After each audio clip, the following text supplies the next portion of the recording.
Not everything in history survives because it was brilliant, heroic, or necessary. Some things survive because they were just too strange to ignore. From a country that broke a world record and celebrated by going for a drink, to the guys who seceded for beer and fireworks, a king who fell off his horse, and that one country that ordered electric chairs but sort of forgot that it didn't have any electricity, none of this was funny at the time. That part came later. I'm Michael, this 25, and these are 25 funny moments that somehow made it into history. 25. Belgium's world record. After Belgium's elections in 2010, its coalition talks stalled so badly that the country went 541 days without an elected national leadership. And guess what? Nothing imploded, and nobody suffered because of it. Everything was just fine. Buses ran, businesses operated, and a caretaker government handled the basics while regional systems did most of the heavy lifting. When the record became official, and Belgium passed Iraq's previous record, people had parties, made jokes, and drank plenty of beer. A couple of bars actually had themed drink specials because why not? Belgium proved that a modern country can, under the right conditions, keep functioning even when politics disappear. And if you're going to break a world record that way, well, you might as well toast to it. 24. The king who fell off his horse. 1404 was the year construction began on the Forbidden City in China, and the year Henry IV was shoring up his claim to the English throne. It was also the year that Korea's King Taejong fell off his horse and tried to get rid of the evidence. The fall itself was actually pretty unremarkable. Taejong was on a deer hunt, his horse stumbled, and the king hit the ground. What made it memorable was the audience. The Joseon court employed official historians whose job was to record events as they happened, without regard for embarrassment. Taejong was not allowed to read or edit their work, and the records were sealed specifically to keep royal interference out. So, when the king asked for the incident to be left out, the historians wrote that down too. If he had just ignored it, the fall might have disappeared completely. Instead, his attempt to erase it is probably the reason it survived. 23. The Guinness Book of Records.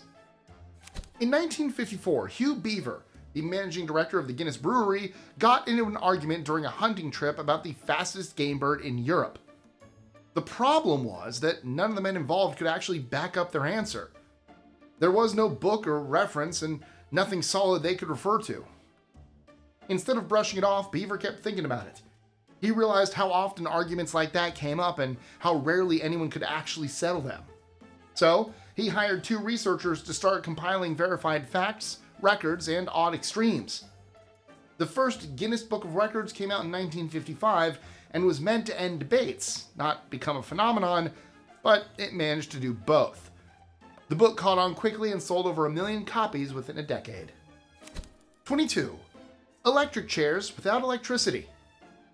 By the late 19th century, Ethiopia's Emperor Menelik II was paying close attention to new technology coming out of Europe. So, when he heard about the electric chair, yes, the electric chair, he was intrigued enough to order 3 of them for his court. There was just one small issue. Abyssinia did not have electricity. The chairs arrived and couldn't electrocute anyone, power anything, or really do what they were designed to do. But rather than admit defeat, Menelik repurposed one of them. He turned it into his throne and sat on it during court, effectively ruling the country from a piece of advanced technology that did absolutely nothing. 21. Liechtenstein's Army of 81. In 1866, during the Austro-Prussian War, Liechtenstein's army of 81 men was sent to guard a mountain pass, expecting at least some kind of confrontation. None arrived. Instead, the soldiers spent their time marching, waiting, and talking to whoever happened to be nearby. Among those nearby was a liaison soldier from the opposing side. The 2 groups got along well enough that when the war wrapped up, he tagged along for the return trip. When the army arrived home, someone did the math and realized there was an extra person in formation. Liechtenstein had accidentally increased the size of its military by making a friend. That general approach to warfare never really changed. In 2007, Swiss troops wandered into Liechtenstein by mistake during a training exercise and only realized it afterward. Switzerland later sent a formal apology, which Liechtenstein gracefully accepted, having apparently decided long ago that this is how invasions usually go. 20. A very polite territorial dispute.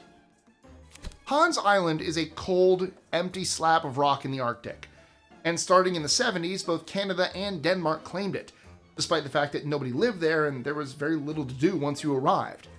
Still, both countries claimed it and neither felt like backing down.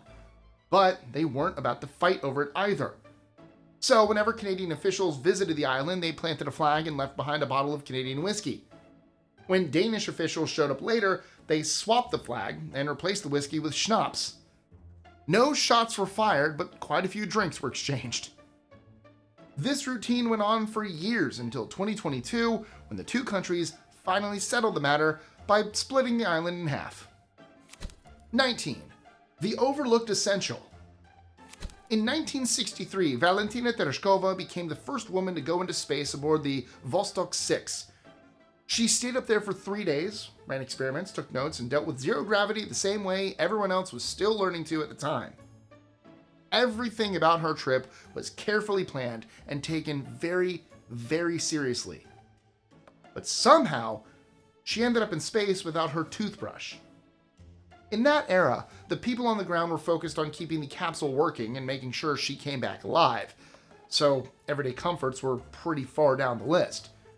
Tereshkova still completed the mission, orbiting Earth 48 times before returning safely, having just done something that no other woman had ever done before.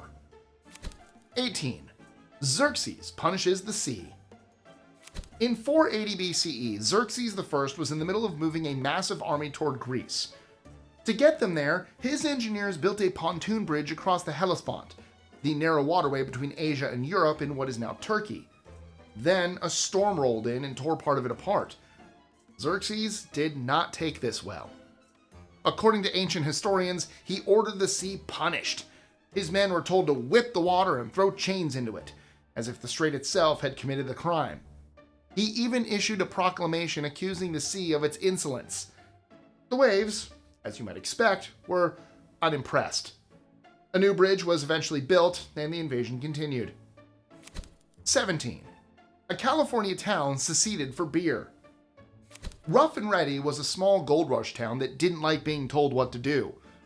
In 1850, a law from nearby Nevada City started restricting alcohol sales to foreign miners. That was a problem in a town full of miners who liked to drink and didn't see why another town should be setting rules for them. Rather than fight the law or wait it out, Rough and Ready chose a simpler option. The town voted to leave the United States altogether. Secession meant they could ignore the restriction and run things their own way. But the downside became obvious pretty quickly. Being outside the Union meant giving up legal protections and national holidays, including the 4th of July. When that rolled around, independence started to feel less appealing. So, within a year, Rough and Ready voted to rejoin the United States, since self-rule was interesting, but not interesting enough to miss the fireworks. 16. The Invisible Seeds. At one point in history, a surprising number of people were convinced that fern seeds could grant you invisibility.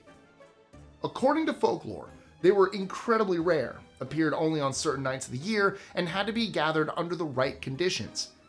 If you managed to tick all those boxes and find them, you could move through the world without being seen. What nobody realized at the time was that ferns don't make seeds at all. They reproduce through microscopic spores that grow on their leaves and are easy to miss unless you know what you're looking for. Since nobody ever found fern seeds, instead of ending the belief, that absence seemed to help it. 15. The Harold Holt Swimming Pool. Okay, this one isn't so much funny haha as it is funny, go figure. In 1967, the Australian Prime Minister Harold Holt went for a swim at Cheviot Beach and never came back. The surf was rough, the currents were strong, and despite a massive search, his body was never recovered. Australia was left with a missing Prime Minister and a long list of theories ranging from accidental drowning to ideas that probably should have stayed in the pub. 2 years later, Holt was officially memorialized. And the tribute chosen was... yep, a public swimming pool. The Harold Holt Memorial Swimming Pool opened in 1969, and while it was meant respectfully, the irony was naturally a bit hard to miss. 14. Bavaria's beer tax. The people of Rough and Ready weren't the only guys passionate about their beer.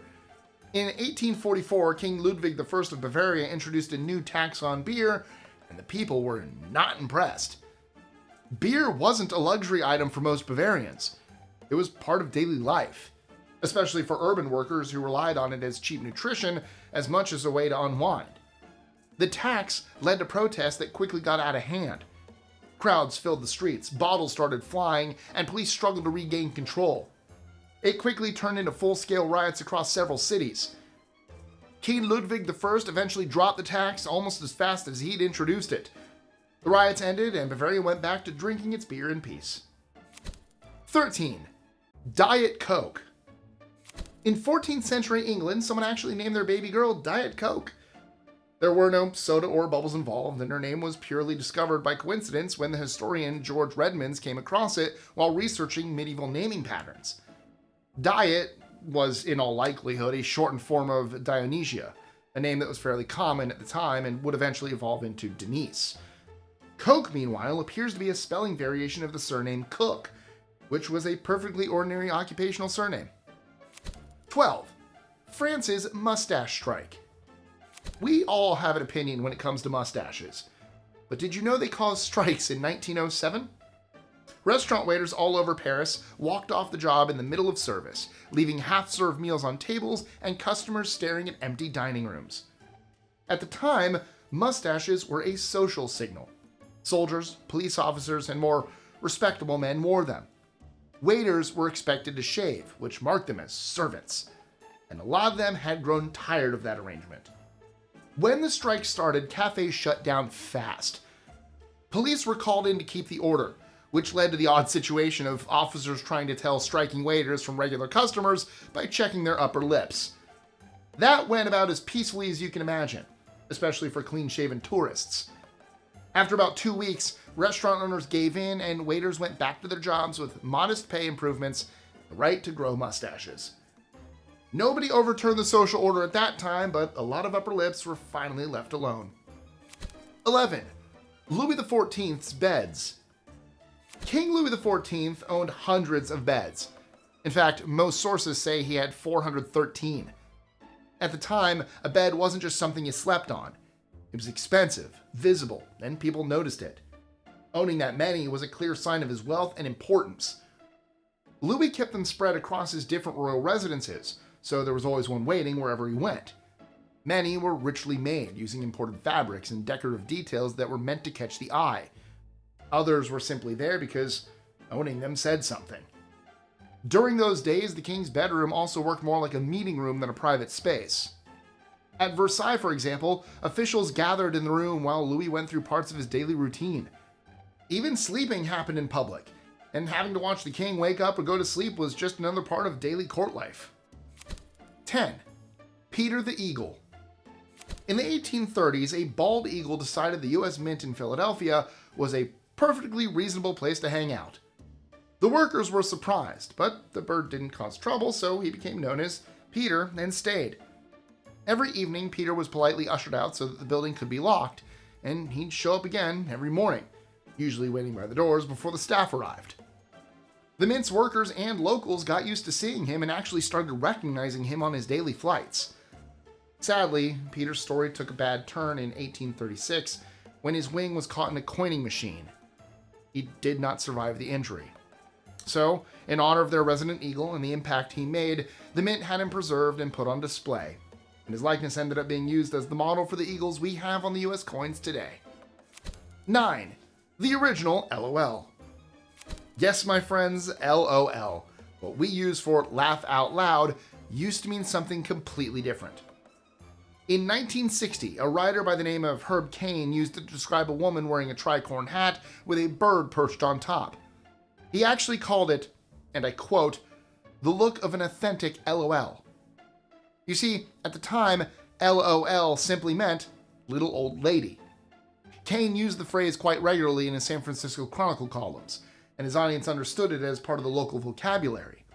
It was his own personal brand of shorthand, written the same way you'd write to an audience that already understood your slang.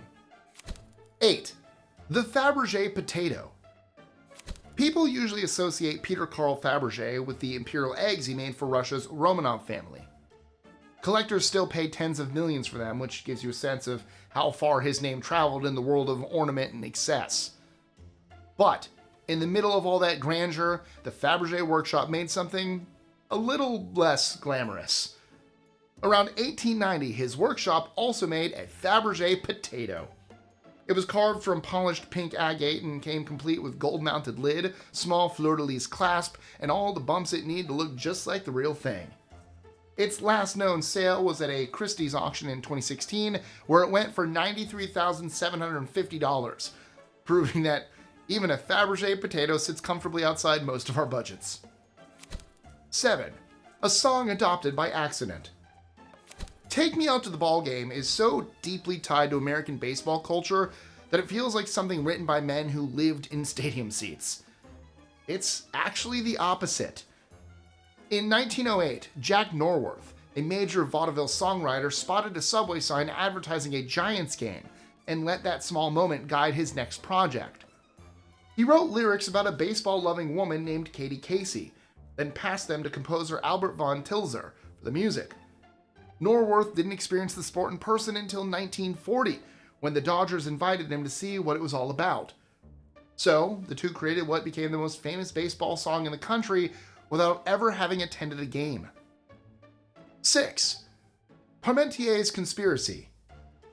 18th century France had a lot of strong opinions, and one of the weirdest was that potatoes were dangerous. People believed they caused illness and treated them as something barely suitable for livestock. Antoine-Augustin Parmentier, a pharmacist who had survived on potatoes during his time as a prisoner of war, knew the crop held more value than people realized, but he needed a way to change the public mindset, and he understood that a little theater might go further than lectures. He decided to plant potatoes near Paris and ring the plot with guards who looked far too serious for a simple vegetable patch. The guards only guarded the crop during the day, which meant nights were quiet enough for people to steal it.